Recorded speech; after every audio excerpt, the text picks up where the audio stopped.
Third question ആണ് the interest got in an year and the amount deposited in a scheme in which interest is compound annually. അതായത് interest കാണുന്നത് compound annually ആണ്, വർഷത്തിൽ ഒരിക്കൽ compound interest ആണ് കാണുന്നതെങ്കിൽ അതിൻ്റെ ഇൻട്രസ്റ്റും നമ്പർ ഓഫ് ഇയർ കൂടുന്തോറും എന്താണ് ചെയ്യുക? എമൗണ്ട് കാണാനുള്ള ഇക്വേഷൻ ആണ് A is equal to P into 1 plus R all raised to N. അതാണ് കോമ്പൗണ്ട് ഇൻട്രസ്റ്റ് കാണാനുള്ളത്. അതായത് സ്മോൾ ആർ എടുത്താലും മതി, സ്മോൾ എൻ്റെ number of year small N എടുത്താലും മതി. R/100 എഴുതണമെങ്കിൽ അതും ചെയ്യാം. R എന്ന് പറഞ്ഞാൽ റേറ്റ് ഓഫ് ഇൻട്രസ്റ്റ് ആണ്, P പ്രിൻസിപ്പിളാണ്, എമൗണ്ട് AR. അപ്പോൾ ഇത് എല്ലാം നിങ്ങൾ ചെയ്യും. ഇനി നിങ്ങൾക്ക് നമ്പർ ഓഫ് ഇയേഴ്സ് ഓരോ വർഷം കൂടുമ്പോൾ number of year N is equal to 1 ആകുമ്പോൾ A എന്തായിരിക്കും? P into 1 plus R all raised to 1 ആണ്. N is equal to 2 ആണെങ്കിൽ A എന്തായിരിക്കും വരിക? P into 1 plus R all raised to 2. N is equal to 3. A is equal to എന്താ? P into 1 plus R all raised to 3. ഇങ്ങനെ നമുക്ക് എന്ത് ചെയ്യും? Compound interest കൂടി വരും. പക്ഷെ നമുക്കറിയാം ഇതിൽ 1 ആവുമ്പോൾ ഇത് എന്തായി മാറും?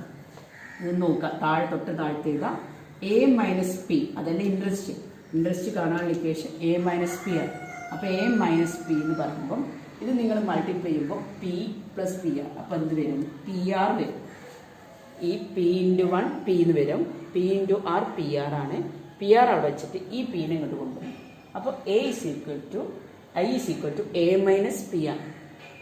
A is equal to N. അപ്പോൾ അതൊന്ന് മനസ്സിലായി. I is equal to PR ആണ്. അപ്പോൾ ഈ ഇതിന്ന് ഇൻട്രസ്റ്റ് കാണാനുള്ള ഇക്വേഷൻ PR ആണ്. ഫസ്റ്റ് 1 ഇയർ ആണ്. കുറേ ഇയർ ആകുമ്പോൾ ഇയർ കൂടുന്തോറും നമുക്ക് കൂടും, പക്ഷെ ഒരു ഇയറിൻ്റെ കേസാണ് ഇവിടെ പറയുന്നത്. അപ്പോൾ എമൗണ്ട് കൂട്ടുന്തോറും ആണ് ഇക്വേഷൻ PR. അതിൻ്റെ റേറ്റ് ഓഫ് ഇൻട്രസ്റ്റ് ഒരു ബാങ്കിൽ സെയിം ആണ്, കോൺസ്റ്റൻ്റ് ആണ്. പക്ഷെ അപ്പോൾ എമൗണ്ട് കൂട്ടി കൊടുത്താൽ നമുക്ക് ഇൻട്രസ്റ്റ് കൂടുള്ളൂ. അപ്പോൾ റേറ്റ് ഓഫ് ഇൻട്രസ്റ്റ് ചേഞ്ച് ചെയ്യാൻ പറയാൻ പറ്റില്ല. ഒരു ബാങ്കിൽ എമൗണ്ട് ഇടുകയാണ് 10,000 ആണ് ഇടുന്നതെങ്കിൽ അതിനനുസരിച്ചുള്ള ഇൻട്രസ്റ്റ് കിട്ടും. പിന്നെ റേറ്റ് അവിടെ ഫിക്സഡ് ആയിരിക്കും, ബാങ്കിൽ റേറ്റ് ഫിക്സഡ് ആയിരിക്കും. അപ്പോൾ നമുക്ക് ഇൻട്രസ്റ്റ് കൂട്ടാൻ എന്തായിരിക്കണം? P ഇൻക്രീസ് ചെയ്താൽ മതി. എന്താണ്? ഡിപ്പോസിറ്റ് ചെയ്യുന്ന എമൗണ്ട് കൂടുമ്പോൾ നമുക്ക് കിട്ടുന്ന ഇൻട്രസ്റ്റ് കൂടും. അപ്പോൾ ഇത് എന്തിന് പ്രൊപ്പോർഷനാണ്? ഡയറക്റ്റ്ലി പ്രൊപ്പോർഷനാണ്. അപ്പോൾ ഇവിടെ കോൺസ്റ്റന്റ് പ്രൊപ്പോർഷനാലിറ്റി ഏതാണ്? കോൺസ്റ്റന്റ് പ്രൊപ്പോർഷനാലിറ്റി നോക്കി പറയൂ. റേറ്റ് ആണ് എന്ത് ചെയ്യുന്നത്? Constant proportionality. അപ്പോൾ കോൺസ്റ്റന്റ് പ്രൊപ്പോർഷനാലിറ്റി എന്തായിരിക്കും? ഇവിടെ ആറാണ് ഇവിടെ കോൺസ്റ്റന്റ് ആയിട്ട് നിൽക്കുന്നത്. അപ്പോൾ ഇതിൽ ഒരു വർഷത്തെ കേസ് മാത്രമേ നമുക്ക് പഠിക്കേണ്ടുള്ളൂ.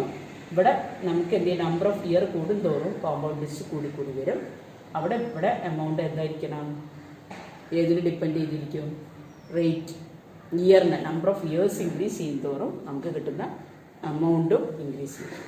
എല്ലാം ഇതിൽ ഒരു വർഷത്തെ കേസ് മാത്രം എടുത്തിട്ട് നമ്മൾ ചോദിക്കുകയാണെങ്കിൽ A is equal to, അപ്പോൾ ഇത് വേണ്ട, A is equal to P into 1 plus R all raised to N ആണ് കോമ്പൗണ്ട് ഇൻട്രസ്റ്റ് കാണാനുള്ള ഇക്വേഷൻ. അതിൽ നമ്പർ ഓഫ് ഇയർ 1 ആണെങ്കിൽ A is equal to P into 1 plus R എന്ന് വരും. ഇനി A അവിടെ എഴുതി വെച്ചു.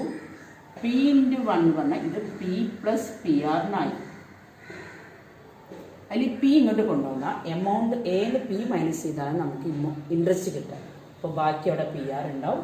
I is equal to PR ആണ്. റേറ്റ് ഓഫ് ദ ഇൻട്രസ്റ്റ് ഒരിക്കലും മാറില്ല, കാരണം ഒരു ബാങ്കിൽ ഇത്ര വർഷത്തേക്ക് ഇത്ര റേറ്റിലാണ് വിടുക.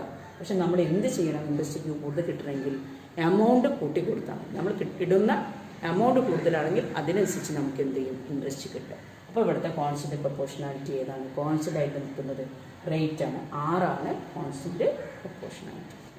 അതിൽ തന്നെ 5th ക്വസ്റ്റ്യൻ ആണ് volume. The volume of water poured into a hollow prism. അതായത് ഒരു ഹോളോ പ്രിസം എടുത്തിട്ട് അതിലേക്ക് ഇങ്ങനെ വാട്ടർ ഒഴിച്ച് നോക്കുമ്പോൾ height of the water level, വെള്ളത്തെ ഒഴിക്കുന്നതിനനുസരിച്ച് എന്ത് ചെയ്യും? നമുക്കറിയാം. ഒരു പാത്രം എടുത്തു, അതിലേക്ക് വെള്ളം ഇങ്ങനെ ഒഴിക്കുന്നതിൻ്റെ അളവ് കൂടുന്തോറും അതിൽ ഹൈറ്റ് കൂടി വരും. അപ്പോൾ തന്നെ നമുക്കറിയാം എന്ത് ചെയ്യുക? ഇവിടെ കോൺസ്റ്റന്റ് പ്രൊപ്പോർഷനാണ്. അപ്പോൾ പ്രൊപ്പോർഷണൽ കോൺസ്റ്റന്റ് ഇവിടെ എന്താ? വോളിയം കാണാൻ നിങ്ങൾ പഠിച്ചാണ് base area into height. Water എന്താണ്? വോളിയമാണ്. Base area into height. അപ്പോൾ ഇവിടെ ബേസ് ഏരിയ നമുക്കറിയാം കോൺസ്റ്റൻ്റ് ആണ്. പാത്രത്തിൻ്റെ ബേസ് ഇങ്ങനെ മാറുമോ?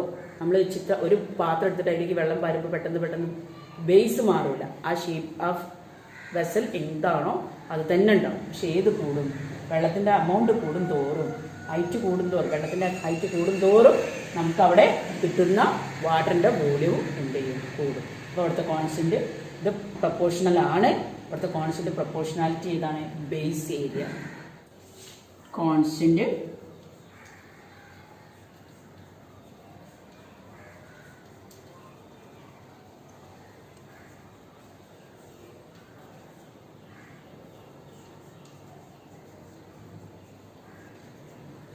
കോൺസ്റ്റന്റ് പ്രപ്പോർഷണാലിറ്റി എന്തായി മാറും, ബേസ് ഏരിയ ആണ് കോൺസ്റ്റന്റ് പ്രപ്പോർഷൻ. അപ്പോൾ ഹൈറ്റ് കൂടും തോറും, വാട്ടറിൻ്റെ ലെവൽ കൂടും തോറും അവിടുത്തെ എന്ത് കൂടും, വോളിയം കൂടും. അപ്പോൾ അവിടെ എന്ത് മാത്രം സെയിം ആയിട്ടിരിക്കും, ആ വെസലിൻ്റെ ബേസ് ഏരിയ കോൺസ്റ്റന്റ് ആയിട്ട് നിൽക്കും. അതുകൊണ്ട് കോൺസ്റ്റന്റ് പ്രപ്പോർഷണാലിറ്റി ഇവിടെ ഏതാണ്, ബേസ് ഏരിയ ആണ്.